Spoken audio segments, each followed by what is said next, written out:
Good afternoon. I'm here in Edmonton. I'll be joined by Minister Shandro and MLA Richard Godfrey in Calgary to make an important announcement about additional support to care for the most vulnerable Albertans, particularly seniors in continuing care facilities. One of the greatest tragedies of COVID-19 has been the devastating impact it's had on many seniors, especially those living in nursing homes or continuing care, long-term care facilities. That has been true both here in Alberta, across Canada, and right around the world. As of today, the average age of someone passing away from COVID-19 in our province has been 82. And more than a quarter of Albertans who are hospitalized with this disease are over the age of 80, while nearly 2/3 of all deaths in our province have been amongst residents of long-term care and supportive living homes. Since last spring, Alberta's government has worked hard to do whatever we can to protect these residents. When the virus first arrived, we put strong protocols in place to protect residents of long-term care facilities, covering everything from visitation policies to mandatory operational and outbreak protocols that all facilities must follow to this day. These strong actions have helped to protect everyone involved, but they've also hit these facilities hard. For 11 months, the operators of these nursing homes and similar places for congregate care for seniors, well, they've worked diligently, adapting to rapidly changing circumstances while they continue to care for elderly or vulnerable residents and others in need. To help, last spring, Alberta's government started providing over $7 million every month to contracted continuing care operators. This was to increase healthcare aid staffing levels and top up the aides' wages by $2 per hour. This funding is part of the more than $260 million that we've invested to support the safety of residents and staff at long-term care, designated supportive living facilities, and at seniors' lodges. This funding has helped protect the health and well-being of thousands of residents across the province. Now, I know that this has gone on for so long that, and thanks to vaccines, we're hopefully seeing the light at the end of the tunnel, but our fight is far from over. With contagious new variants emerging around the world, including here in Canada, we must do more to protect those in continuing care and other facilities and for individuals who receive home care. And so that is why today I'm announcing another important step to help protect our most vulnerable Albertans from COVID-19 with an additional $68.5 million package of support for seniors living in congregate care, in addition to the $260 million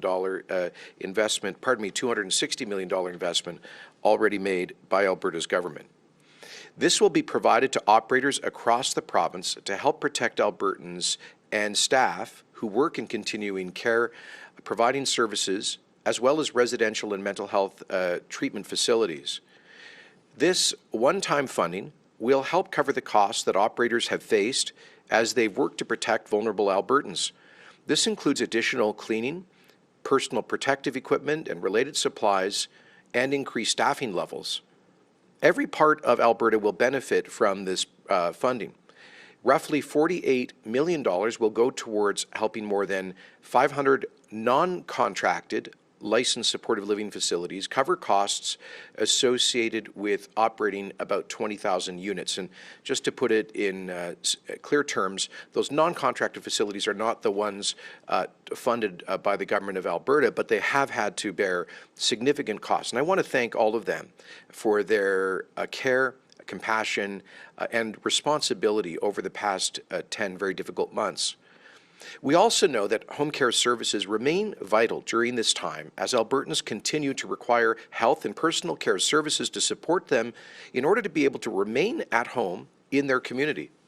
And that's why we are providing nearly $10 million for all home care providers that will help them pay for additional cleaning supplies, again, personal protective equipment, and other related costs.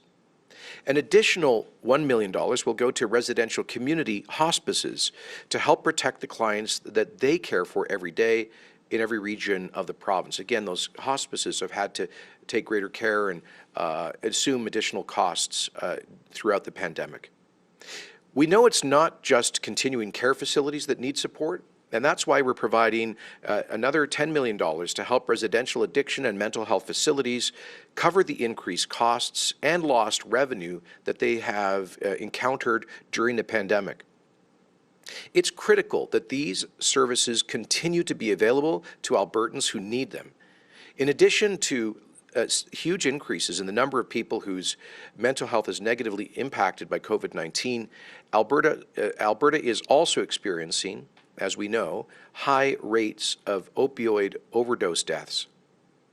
Operators at our addiction and mental health facilities have worked incredibly hard over the past 10 months to protect Albertans, and this additional funding will help them continue this important work in the weeks and months ahead to provide those treatment and mental health services in a way that is COVID safe. Let me say thank you to our frontline staff in the nursing homes, continuing care, seniors lodges, mental health facilities, and drug addiction residential programs, all of those and others, home care workers who have shown such great compassion throughout the pandemic. We expect to be able to announce additional supports directly for them in the near future. We should all be proud of what Alberta has achieved these last few weeks and months. Thanks to the sacrifice of so many, we have seen cases, hospitalizations, and the number of COVID-related fatalities decline significantly over recent weeks. We have made gains, and we cannot lose sight of that. But as we begin to ease restrictions, moving to phase 1 in the plan we announced last week, starting this coming Monday, we must remain vigilant. Today's announcement is part of that work. We're not letting up, and we're not letting our guard down. We'll keep fighting for those who are most vulnerable to COVID, and we'll keep increasing the protections for those who work with them. Thank you, and I'll now invite Minister Shandro down in Calgary to provide more details on today's announcement. Thank you, Premier, and good afternoon, everyone. As Premier said, we are committed to protecting vulnerable Albertans from COVID-19, and our government has implemented proven measures to protect residents in continuing care settings and individuals in residential addiction and mental health facilities throughout the COVID-19 pandemic. Updated operational and outbreak standards are keeping seniors and other folks who are vulnerable living and working in these settings as safe as possible. And this includes screening workers, visitors restrictions, aggressive testing for outbreaks, and mandatory masks at all times when staff are providing direct patient care or working in patient care areas. And these are important steps, but they have increased the costs that operators face. And it's important that every organization has the supports that they need to deliver the care that Albertans deserve. So much has changed for Albertans living in continuing care since the pandemic began. Just one small example, recently, staff at a retirement residence in Edmonton were asking a resident some routine screening questions. And the resident mentioned that some family members whom he'd seen the week before were now feeling ill and being tested for COVID-19. Now, staff made sure that the resident was immediately isolated. They arranged for a test, and that test actually ended up being positive. The entire residence was put on quarantine, and all outbreak measures were put in place, and thankfully no additional cases were identified in that residence as a result of that quick and important work that was done by the staff. Now, the operator incurred high costs for extra PPE and extra staffing to complete the tasks that are associated with quarantine and outbreak measures, completing meal deliveries to individual resident suites, enhancing cleaning and heightened screening throughout the residence. But these efforts, these costs, also averted a crisis for residents, their families, and the staff. Measures to protect residents and staff from COVID-19 have profoundly changed the way that individuals live their lives and how the operators support their safety. There's a whole new set of routine practices for staff to follow, and they're doing a great job under extraordinary stress. But we need to recognize that it's an added burden on them as well as an added burden on their residents. Restrictions on outings and visits are crucial to protect residents, but they also add to isolation, and they have a cost for mental health and for well-being. The pandemic has also brought worries and stress for residents that they never anticipated. And we've heard from providers that residents are worried about their accommodation not being able to survive financially or needing to raise rates to remain viable as a result of these increased costs to respond to the pandemic. And they fear that they may have to move because of added costs that they may have to pay.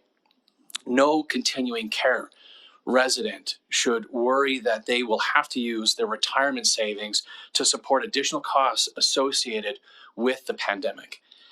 And I want to assure these Albertans that we'll continue to protect them and we'll continue to do what we can to ease this burden.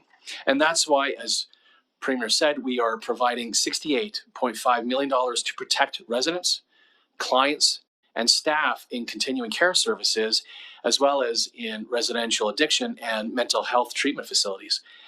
Now, this one-time lump sum payment will help hundreds of operators across the province. It'll also help protect thousands of residents, as well as clients and staff. More than $48 million will go to non-contracted, licensed, supportive living operators. There are over 500 of these facilities, and they have more than 20,000 units across the province. Now, this $48 million will help operators pay for more PPE, more cleaning, more staffing, and other costs that they face every day.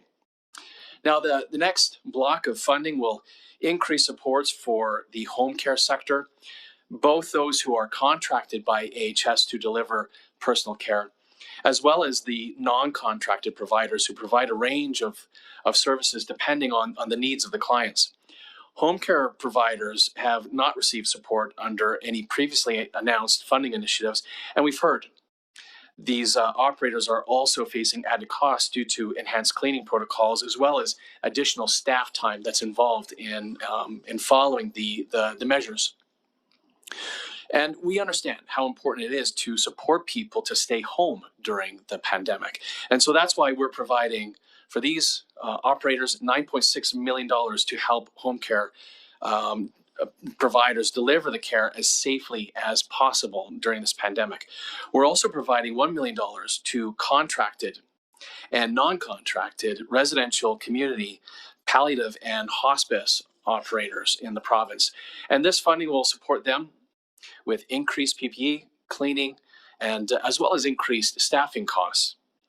And I sincerely hope that this funding will help ease the strain on continuing care operators and to provide confidence to the increasing number of Albertans waiting for facility-based continuing care, and to Indigenous communities that have identified the need for culturally appropriate continuing care services that are closer to home. To all of these service providers, and as well to their residents and their clients, we've heard your concerns and we are responding. We're also restoring the Affordable Supportive Living Initiative, or ASLI. We use the acronym, pronounce it ASLI, to build more continuing care facilities faster and more cost effectively. Now, Alberta seniors and vulnerable adults deserve to live in the communities that they call home, close to family, close to friends, and they deserve to feel safe in these facilities despite the pandemic. And last, as Premier noted, we are providing a one-time payment to support the operators of residential addiction and mental health facilities across the province. Now, they too have faced increased costs to care for clients while dealing with reduced occupancy limits to ensure physical distancing throughout each of these facilities. And so that's why we're providing $5.3 million to help cover these facilities with their increased costs, and another $4.6 million to cover their unusable beds during the pandemic. Now, it's critical that residential addiction and mental health treatment spaces continue to be available to Albertans who need these services. Due to physical distancing and isolation requirements, many beds are not able to be used, and these facilities rely on this income to cover many important services. I would now like to invite my colleague, Richard Gottfried, who's the MLA for Calgary Fish Creek, to the podium. I've been fortunate to work closely with Richard as he leads an advisory panel to review facility-based continuing care throughout the province, as well as Alberta's continuing care legislation. A reminder that I think we have 3 different pieces of legislation. It's 6 regs, 6 different types of standard of practice, or standards of practice, and the work that his panel is doing to review that legislation, as well as the facility-based continuing care system, is incredibly important work. And this work is part of our commitment to learn from the pandemic and making continuing care safer, while we address the ongoing challenge of improving access for Albertans. So, Richard, I'm very grateful for your advice and for your continued support, and so thank you very much.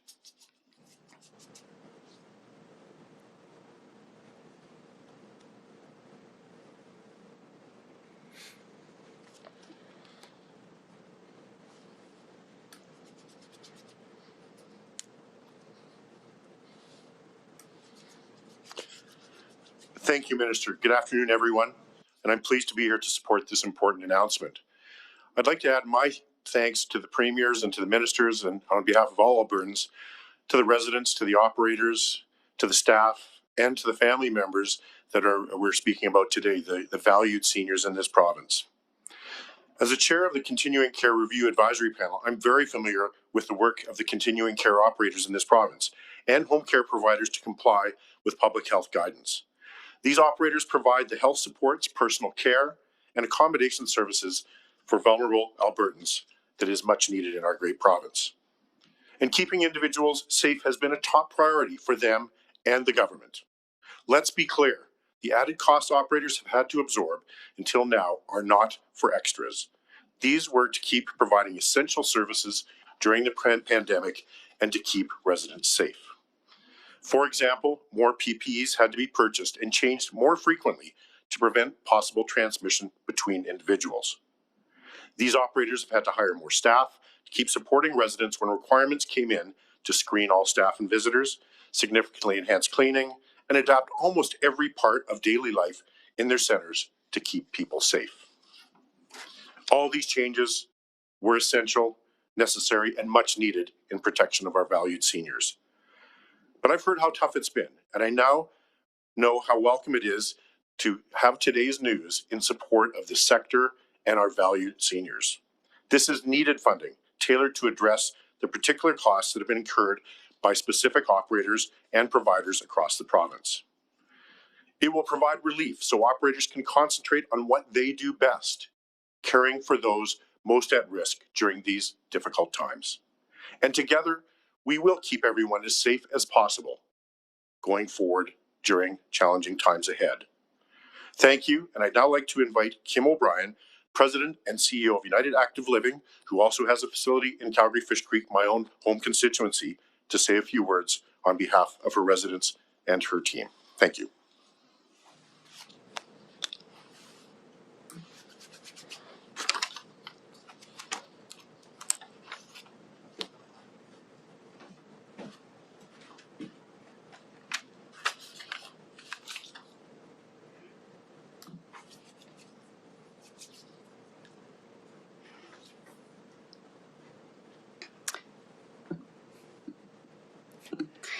Thank you very much for the invitation to be with you today for this important announcement. And thank you to Premier Kenney, Minister Shandro, MLA Gottfried, and those within the government of Alberta and our sector, including industry associations such as ASHA, who've worked so hard towards this important announcement today. This funding not only provides welcome financial support, but it recognizes the actions taken by all licensed supported living providers and home care providers to care for and support older Albertans throughout this pandemic, as well as organizations who serve other vulnerable Albertans included in today's announcement.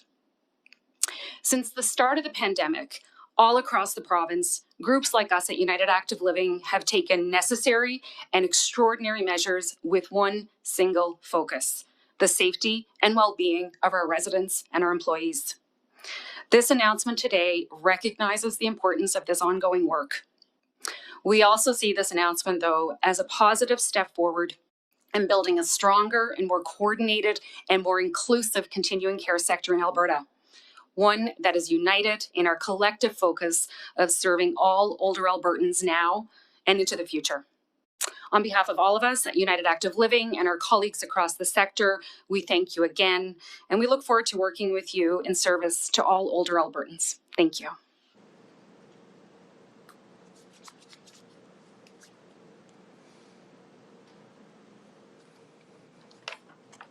Okay, so now we're going to go to the phones for questions. If you can just limit yourself to one question, we will get through as many as we can. Operator, can you please put through the first caller? Jesse Weisner, Global. Well, hi, this question is for the Premier. The number of variant cases has been rising in the province, and there's unknown community spread. How confident are you that the February 8th reopening will go ahead, and what would need to happen for it to be postponed? And if it is going ahead, how do you assure businesses and the public that Alberta won't have to close down again in a few weeks if variant cases climb and community spread becomes prevalent?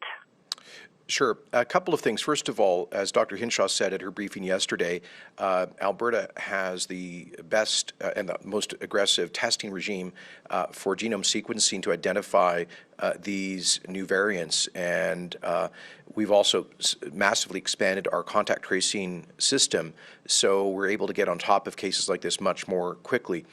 Secondly, I think the new federal travel guidelines and restrictions with respect to pre-testing, testing upon arrival, and the enhanced quarantine measures should all help to reduce the future introduction of these viral variants into Alberta.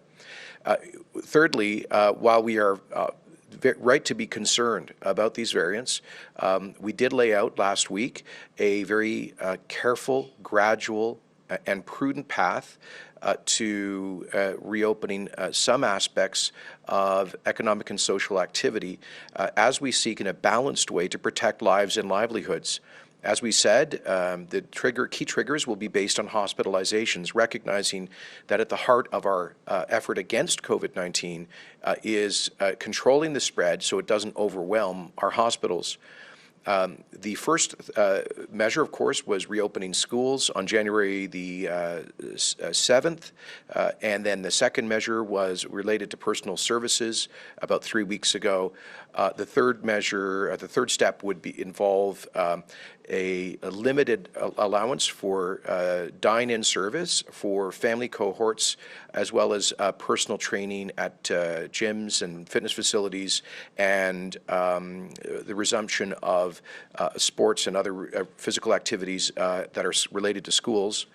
So those are very limited activities. For example, this is not going back to normal for the restaurants, but rather only allowing a family cohort to come in, or an individual and their two close designated contacts, tables that are 2 meters removed from one another, with contact lists that are maintained, alcohol service that ends at 10, restaurants that have to close at 11, and all of the other COVID-safe measures in place. And we're talking in the fitness facilities about low-impact personal training, where the people would be distanced, wearing masks, and following all of those measures as well. So these are very limited, almost baby steps towards reopening. But we need to recognize that we can't suspend businesses indefinitely, because many of them simply won't survive that. And the consequences there to people's health, their mental health, their emotional health, would also be devastating. So we're trying to balance these factors. But as we've said, if we see we go back into significant viral spread and growth across the province, then we may have to tighten measures again. I know no one wants to be on the roller coaster, but we cannot guarantee people that there won't be a change of policy in the future. We don't want there to be, but what we've heard from these small business owners is they'd rather have an opportunity to operate for a period of time now while our numbers are coming down and the pressure is being relieved from the hospitals. And if necessary, in the future, should we see exponential growth, we'll have to act accordingly. So it's the gradual, prudent, careful path. This is based on the public health advice that we've received. Let me point out to you that our two neighboring provinces, BC and Saskatchewan, have maintained limited dine-in service at restaurants all through the fall and winter. They've had lower levels of spread, and they're also facing the challenge of the new variants. So we're not actually getting ahead of our peer provinces, and we're taking a very careful approach. We'll monitor the numbers very closely. Operator, can you please put through the next caller? Dean Bennett, Canadian Press. Hi, Premier. I just want to talk to you about enforcement policy. Last week, you chided Alberta restaurants for opening illegally, and then you opened them. You also say you can't intervene to stop the weekly 300-person super spreader event at Grace Life. Well, that's fair enough. But your government set policy direction on enforcement, and as you try to balance lives and livelihoods, when it comes to serious clampdown enforcement of COVID health laws on businesses and organizations, frankly, it's starting to look like it's just a bluff. Beyond mild fines and scoldings, it appears there won't be crippling penalties or enforced closure for even the most flagrant of violators, i.e. Grace Life. Isn't that a risky strategy, given other groups may decide to go their own way if word gets out that Alberta's carrot and stick approach really has no stick? Well, first of all, are you still there, Dean? Here, Premier. I'm sorry, I didn't hear you talked about a 300-person super spreader event. I didn't quite understand the context of that. Well, you spoke about that on Ched this morning, the Grace Life Church. Oh, okay.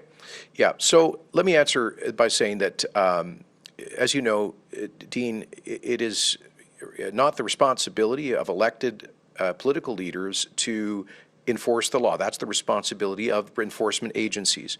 And there are a number of them who are have designated powers under the Public Health Act to enforce public health orders. That includes peace officers, the Edmonton and Calgary Police, for example, the RCMP in other areas. It involves, in some cases, designated bylaw officers, and in some cases health inspectors, and we trust them to use their professional judgment in when and how best to enforce the law.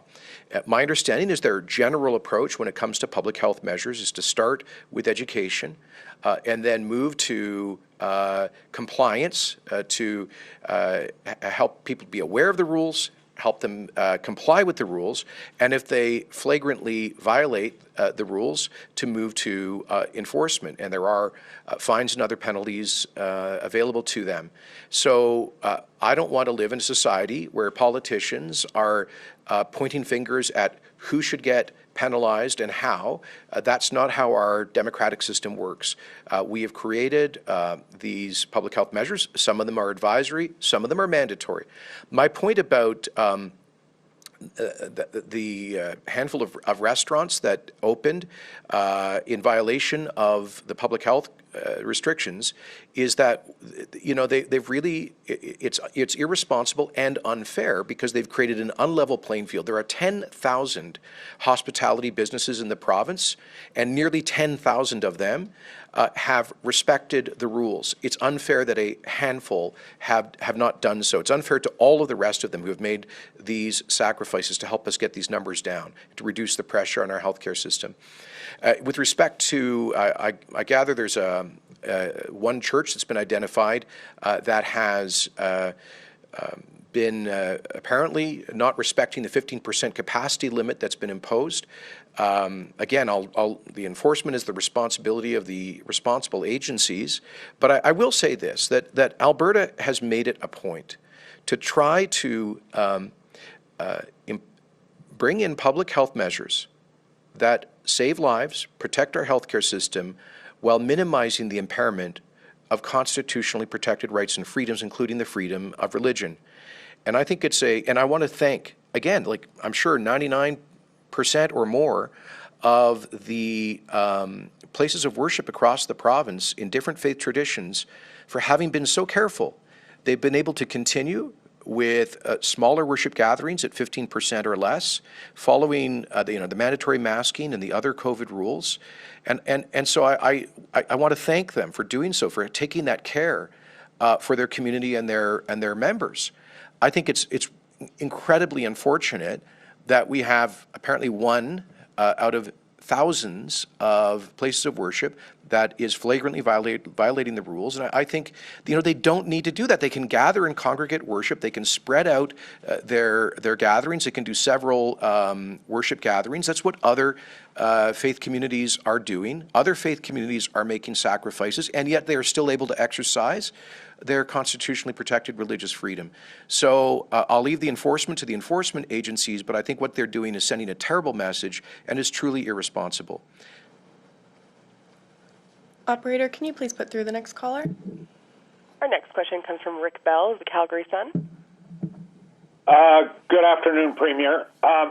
In today's newspaper, former Wildrose leader Brian Jean has written a hard-hitting column which, without going into the details, is very critical of your government, the government's attitude, the government's style, some of the decisions you've made, and also saying that Albertans have begun to sour on your government. Mr. Jean is not the only one from the conservative side of the fence who has been critical of your government of late. What do you think of, if you've read the column, of Brian Jean's criticisms or criticisms generally from people who voted for you last time? Do you think these criticisms have any validity? Well, I haven't seen or read that column, so I can't comment on it, but I'm not surprised that people would be critical of government that has to take really hard decisions at an unprecedented time of crisis like this. As I've said from the beginning, often we are faced not just with bad choices, but sometimes only with terrible choices.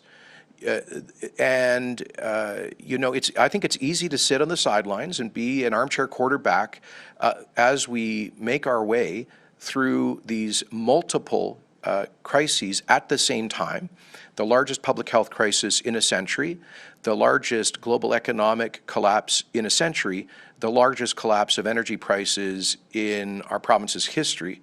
All of that on top of 5 tough years that we already went through. So these are incredibly tough challenges for Albertans generally, and yes, for their government. And so often we only have poor choices to make. There is no easy way through this pandemic. There is no easy way through a massive global recession and an unprecedented collapse in energy prices.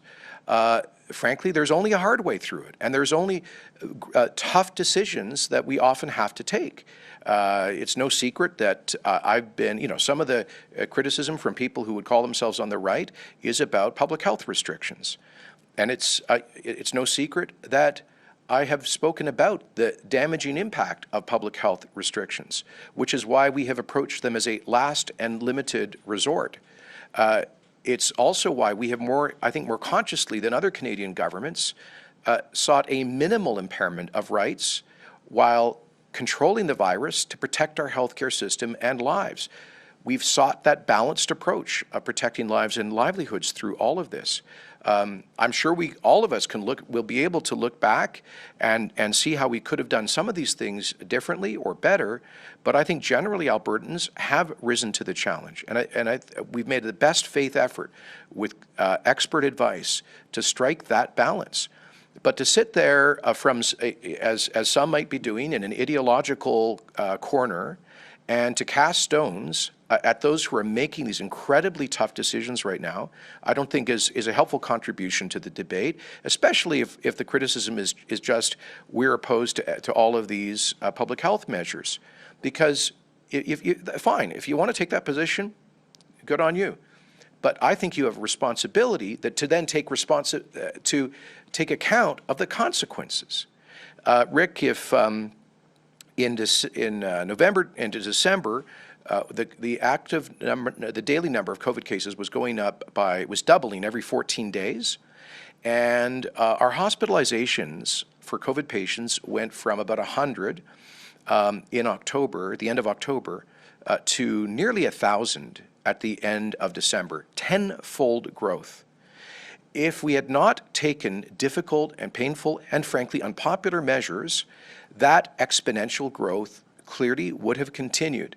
That means going from 2,000 daily cases to 4,000 to 8,000. It means going from 1,000 people in hospital to 2,000 to 4,000 in hospital. That would blow out the capacity of our hospitals, even though we've essentially provided unlimited resources to the healthcare system to cope with COVID. And it would also mean a massive increase in the death rate in Alberta. You know, if you want to go to the kind of libertarian extreme and go to a ideological sandbox, go visit South Dakota, where they have had effectively no restrictions.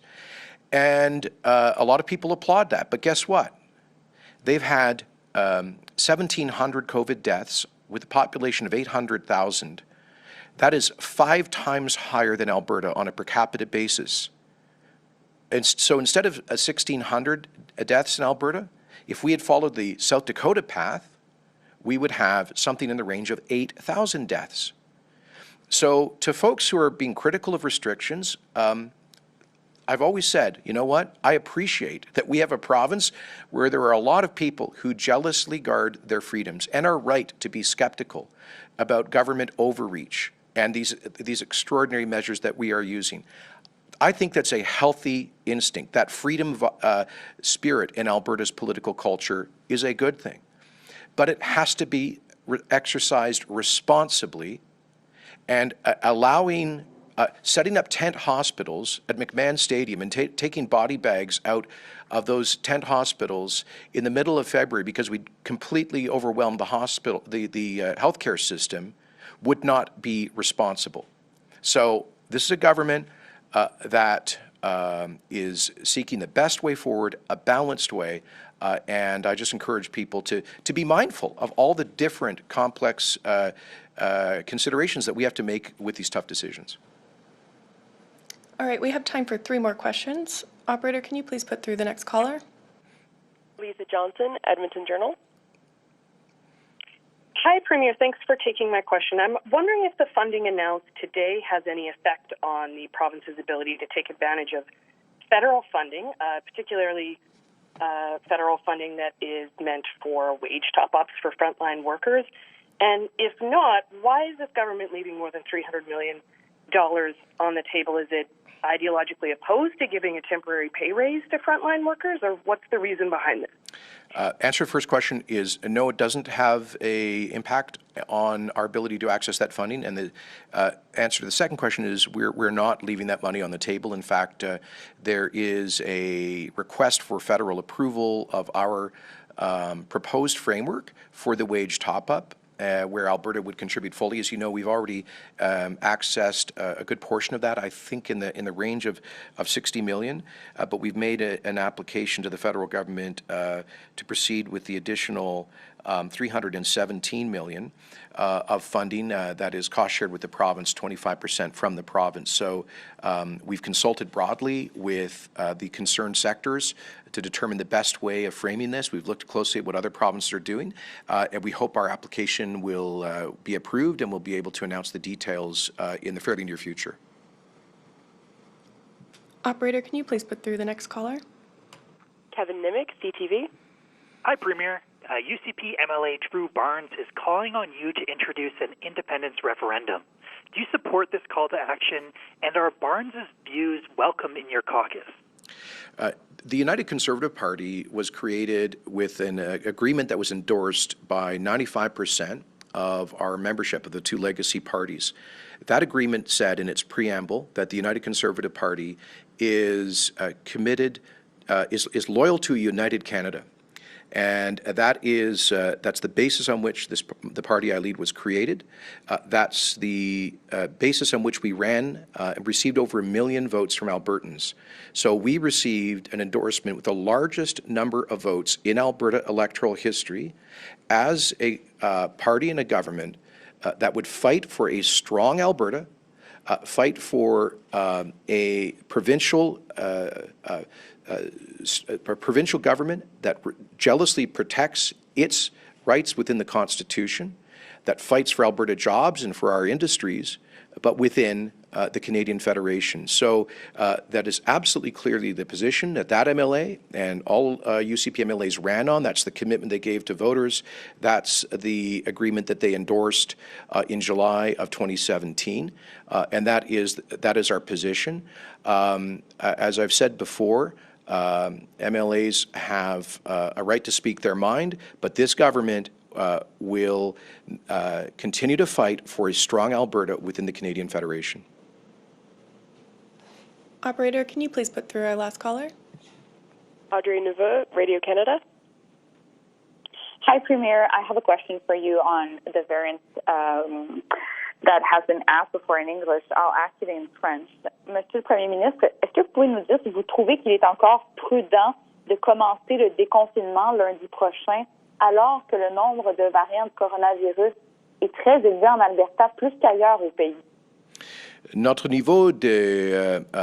excusez-moi. Merci de la question. Il faut dire qu'en Alberta, on a un système qui teste ces variants qui est plus rigoureux que dans les autres provinces. Deuxièmement, nous prenons une approche de décontracter les mesures de santé publique de façon très prudente. Et nous prenons les petites étapes. Nous aurons le temps à voir s'ils ont un impact négatif sur la transmission du virus dans la communauté. Évidemment, nous voyons une diminution de transmission des hospitalisations et des morts à cause de COVID-19 et maintenant et depuis quelques semaines. Si nous voyons une augmentation dans la transmission du virus, c'est bien possible qu'il faut changer la direction et mettre en vigueur les nouvelles restrictions. Mais écoutez, ce que nous faisons est très modeste. Par exemple, quant au restaurant, nous prenons effectivement la même politique que la Colombie-Britannique qui ont mis en place les mêmes mesures depuis plusieurs mois. Ils ont un taux d'infection plus bas que celle en Alberta. Et ils font face également aux mêmes variations du virus. Alors, nous cherchons une approche équilibrée, prudente et selon le meilleur avis que nous avons reçu des experts de santé publique, comme le Dr. Hinshaw, évidemment. All right, that's all we have time for. Have Thank a good day, everyone.